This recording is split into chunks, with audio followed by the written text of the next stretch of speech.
Hey everybody, Professor Snart checking in. It is Friday, February 19th.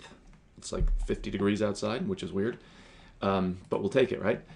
So we are just finishing up. Hopefully you have submitted, maybe you've even gotten back your first essay, depending on when you're watching this. So we're looking at our Friday deadline then for essay number 1 being submitted. And then we turn around to units 9, 10, and on towards the end of our course, kind of into the second half. But we turn right around into our next essay, which is the final essay. So it's not due here on this next due date, but it's assigned, and then this is our primary focus for the rest of our course.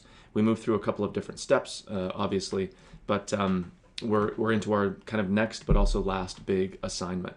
So you'll notice that the turnaround here is a little bit longer, gives you a chance to read the play Death of a Salesman, which is assigned here in Unit 9.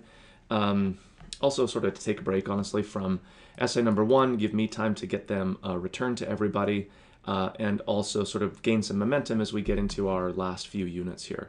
So again, we're only sort of halfway through the term, but we now begin the process for our last final big assignment.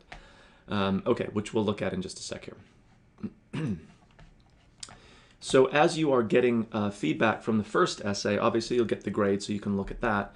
But you'll get basically a video back from me, which is me talking through some of the points that are happening in your essay, either strengths or maybe weaknesses. So clearly the point there is that you'll understand maybe both of those things, both strengths and errors that you might have made, so that you can duplicate the strengths, do the same kinds of things in the final essay, but also avoid those mistakes for the final essay.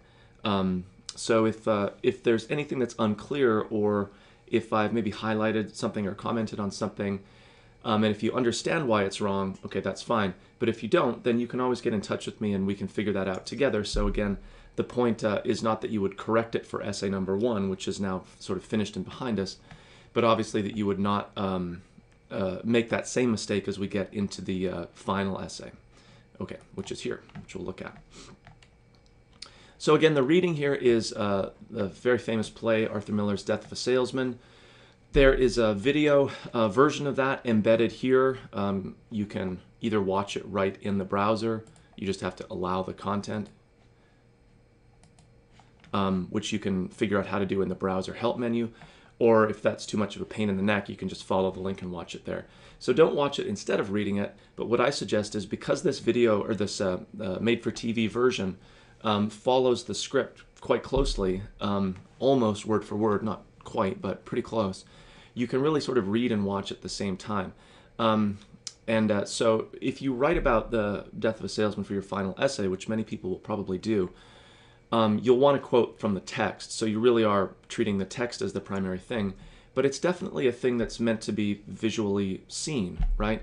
So it can be, especially if you've never read it before or don't really have an understanding of it, it can be a little bit confusing because there's some flashback scenes and some time shifts. Willy Loman, the main character, often has like 2 conversations at the same time with people who are both physically, literally there, but also kind of people he's imagining. So if you just read that on the page, it can potentially be confusing. But if you see it, it's actually quite clear what's going on, his mental deterioration. And again, it was written, not just to be read on the page, but to be performed, to be seen. So I'm perfectly fine with folks watching as they read, or maybe reading it and watching it, or watching it and then reading it. That's all cool. But don't abandon the text entirely, because if you do write or use it for your essay, you'll want to return to it, the text, as one of your primary sources, so not the movie. There's a little quiz, again, largely to draw your attention to some of the maybe more significant themes that are happening in the play. And then we have our final assignment. Again, assigned here in Unit 9, but not due till the end of our course. So we still have a few stages that we're going to work through before actually getting into, or getting towards, polishing, finishing up the essay. So we're looking at another essay very similar to the kind that we wrote for essay number 1, literary analysis. It's 5 to 6 pages, so a bit longer than our first essay, but not all of a sudden like a 25-page exhaustive, research endeavor here. So we're still trying to practice or put into place the concepts, the things that we've learned. So notice that we spent all those units kind of scaffolding little things together that we put into place in Unit 1 or in essay number 1. There's like not a lot of new stuff now that we throw into the mix. There's really just a few core concepts, whether it's effective organization and sort of supporting clear topics with text or details from the text in the form of quotation. There's the research component to it all.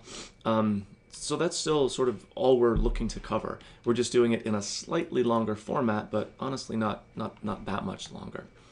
Okay. So we are looking for now 3 secondary sources as opposed to just the one that we would have used in our first essay. Again, appropriate and relevant, so they're coming from COD databases, and they are direct discussions of at least one of the primary texts that you're writing about for your essay. So nothing again really changes there, except we're throwing 3 into the mix instead of just the 1.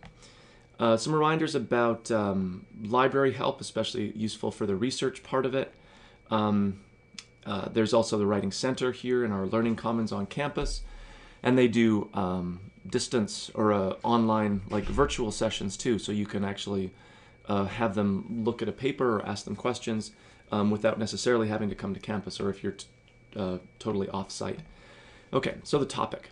A little different here. So instead of me giving you a list of prompts to choose from, you're developing your own literary research topic. Again, sort of in line with what we've done before. So taking a thematic approach to some of the works that we've read, looking for connections. So you're writing a comparison essay, and it's really important that, hopefully I can scroll all the way down here. It's really important that you take a quick look at this PowerPoint that's down here at the bottom of the unit. I think it's only 2 or 3 slides long. It's not really exhaustive, but it will lay out or explain the organizational structure that we want to use for this comparison essay. We're going to go with what's called a point-by-point structure rather than a block structure, and you'll see that explained in the PowerPoint itself. Obviously, again, if you have questions, you can be in touch with me. But maybe this is one of the few new concepts that we'll have that I'll be looking for in your essay. But again, a couple of slides here will walk you through the idea. Okay, back to our assignment here. So you're developing your own literary research topic. It's fundamentally a comparison essay. So you're comparing, let's say, similar, like I say here, a common theme maybe between 2 works. A character type, so it doesn't always have to be a thematic thing. It could be a sort of character type or relationship amongst characters, whether it's like a parent-child or maybe a sort of family dynamic. And so what you're doing then is taking 2 primary texts, right, and finding this link between them. And so one of those texts has to be from, I think I say just from our syllabus or basically from our textbook. But I would suggest the play is the most obvious choice, but I certainly suggest one that we've maybe read before, rather than just something kind of randomly from our textbook, although that could work in certain circumstances. So that's sort of the easy one because there's a fairly limited number to choose from, and again, I suggest the play because it's new, there's lots of interesting thematic stuff, there's tons of great research about it, so it just really lends itself to what we're trying to do here. But the other primary text then can be pretty much anything under the sun that you can think of that connects with that, again, that theme or that character type or character relationship that's going on in the play or whatever other primary text you choose.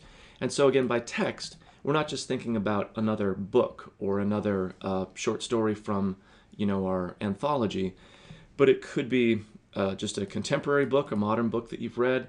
It could be a movie, TV show, I say graphic novel over here, a piece of music it could be. So we're really thinking creatively about that other primary text that we can bring into the picture. And this is great because it allows you not only to develop your own topic, but to sort of use a text that you're interested in. And again, text can be a book that you've read, a movie that you liked, a favorite song, if you can figure out a way that it connects to that other more literary text. And again, the connection could be a sort of thematic one, a type of character, or just something that happens in the work. So again, it's fundamentally a comparison essay. You're developing your own topic, but you have a lot of leeway, not just in developing that topic, but also in terms of what texts you use. So something from our course, basically, again, I suggest the play, but the other one can be really, really sort of, whatever is interesting to you. So our discussion board assignment here is just to get the ball rolling, asking you to propose a tentative topic. Probably not even a thesis at this point. It's just a really general idea, what texts you might use and what ways that you might connect them. So again, really just sort of a moment to sort of brainstorm.